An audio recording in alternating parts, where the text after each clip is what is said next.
Over the weekend, it appears there was an insurrection attempt inside Russia against President Vladimir Putin by the Wagner Group.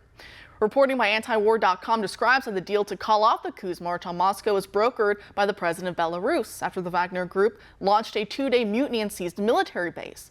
The Kremlin's now dropping charges against the company and its commander Yevgeny Prigozhin, who was being allowed safe passage to Belarus while negotiations continue.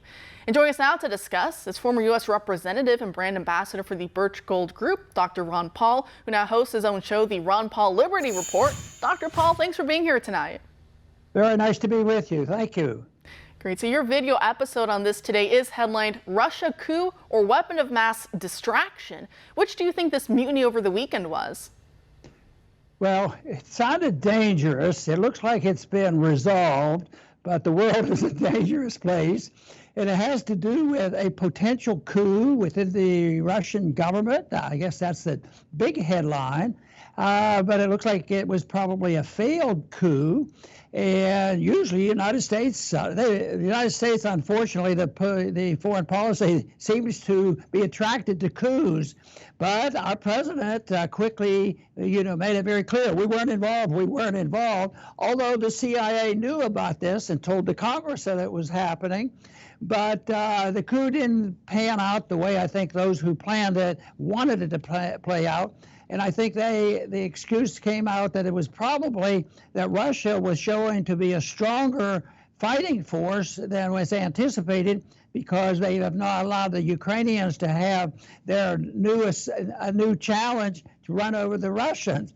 So it looks like it's been resolved. But the problems of this world and the problems of coups coming and going still exist. And we've talked about that a lot on the program because I think we too often are involved. We ought to be taking care of our people here at home, worrying at our borders, rather than going and looking for problems.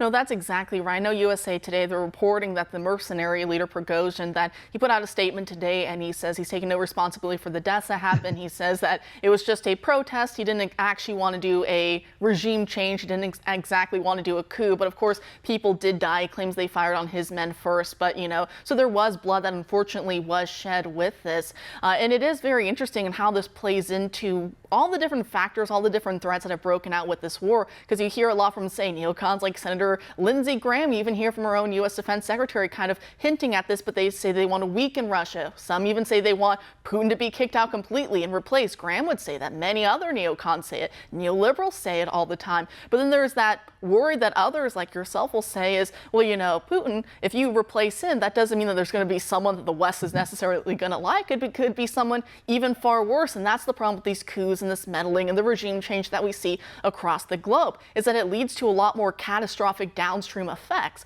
But the CIA can't seem to get their hands off of a lot of this, as we kind of saw with the Nord Stream pipeline sabotage, and on it goes. But I mean, perhaps we could have seen a regime change over the weekend. And like I said, Senator Graham would have been happy with that. But is that the real danger for a lot of these neocons, is that they just look around the world and they think, ooh, let's take out this guy, let's take out that guy, as if we're all just pieces of chess on a board to play with?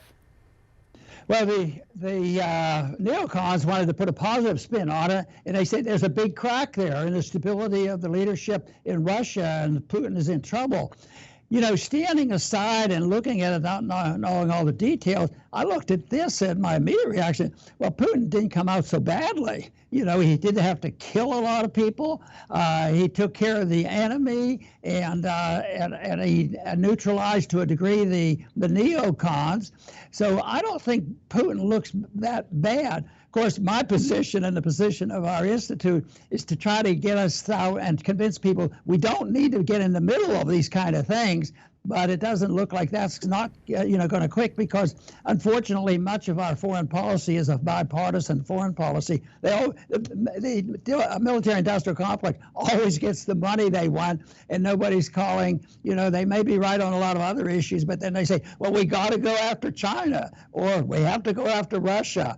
Well, sometimes I think that's very unnecessary, because I think it comes back to haunt us. And I think that once you show your cards, that's what can happen.